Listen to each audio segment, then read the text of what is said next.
Every step I take, every move I make. I hope this video gets 674,000 views. At least that many.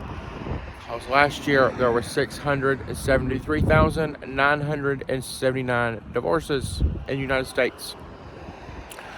And I'm bringing that up because I'm at the Lucky You Motel. This is what they call it.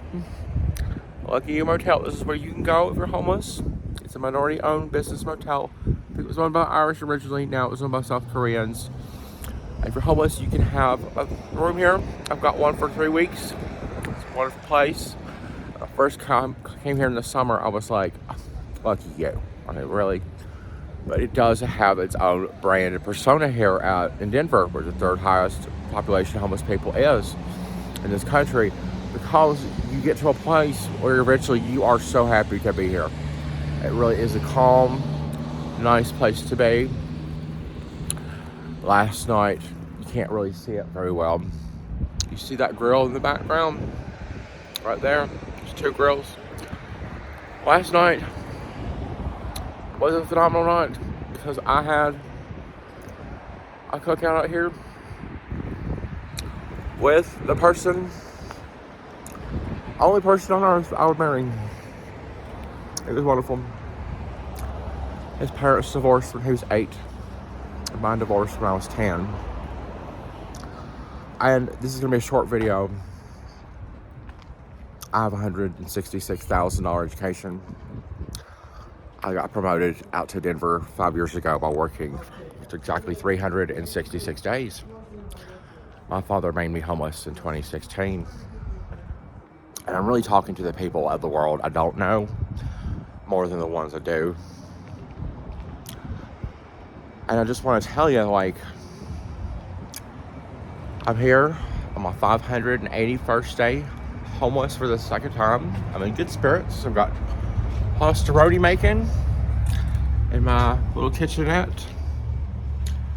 And overall, I'm in a good spot for what I can do, what I can't control. But here's the whole core focus of this video.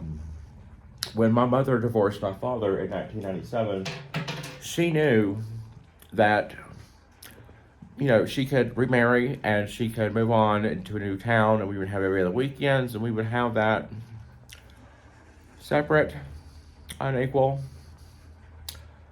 2-home, shared custody thing. And what did it really ever pay off? What was it? Well, I'm the firstborn son, and I've been homeless because my parents got divorced. That's the main reason. Put me at a 38% likelihood of going homeless the day they finalized their divorce. For being gay, it's another 22%, so I'm always at a 60% likelihood of being homeless. And I would have married. He was here last night, and is in the exact same spot, and he's a U.S. veteran, and he actually was homeless for twice as long, and now he's homeless again. My mother knew that my father was going to continue to exist when she divorced him. I don't think she ever quite doubted that. I think that she did have a deep vengeance, and she did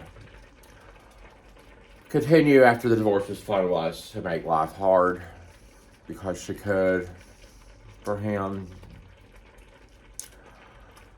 But what I'm really trying to get at is, I think she always knew the existence of my father was going to continue, and it does today. He is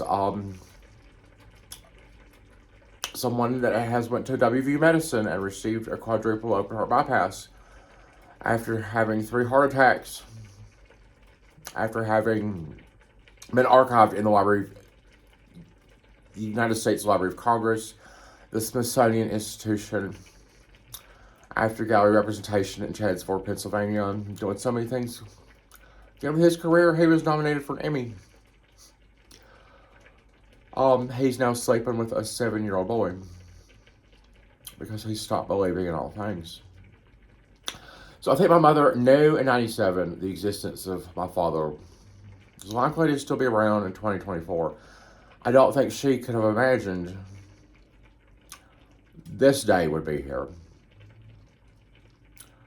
She's not able to care because she cannot remember 1997 or 2023.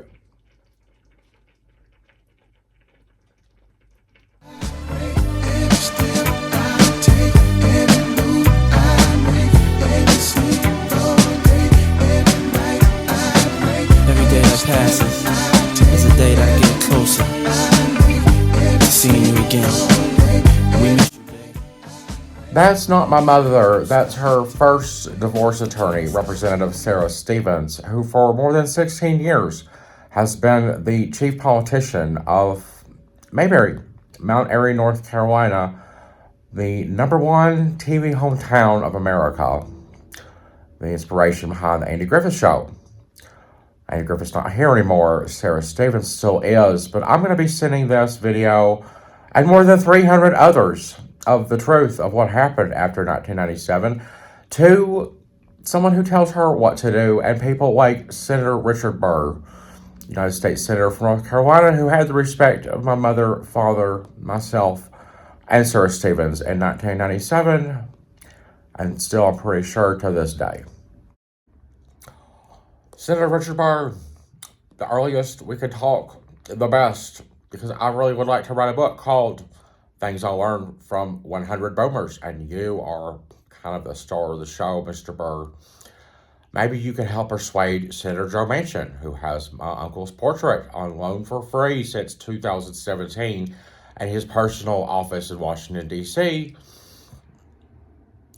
to be persuaded to give that work back to the state of West Virginia, since it's a state treasure and not the personal property of West Virginia's most powerful man. That would be wonderful, and it would be wild. I'm almost done here, but don't blame me. I made honor roll in 1997, 1998, 1999, and all the years I had to earn honor roll. And so, time has a way of catching up with things. Sometimes you get yourself a big divorce attorney like Sarah Stevens, and sometimes someone like me comes around. We have to, after Andy Griffith, he stopped at #1.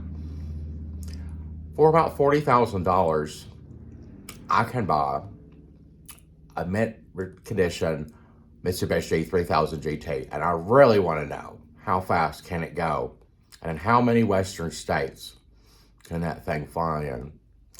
But I also just have to be something that the generation before me will have to keep dealing with until the day they die, and then they can answer to God. How about that? Still living your life after death. Every move I make, every single day, every time I pray, I'll be missing you.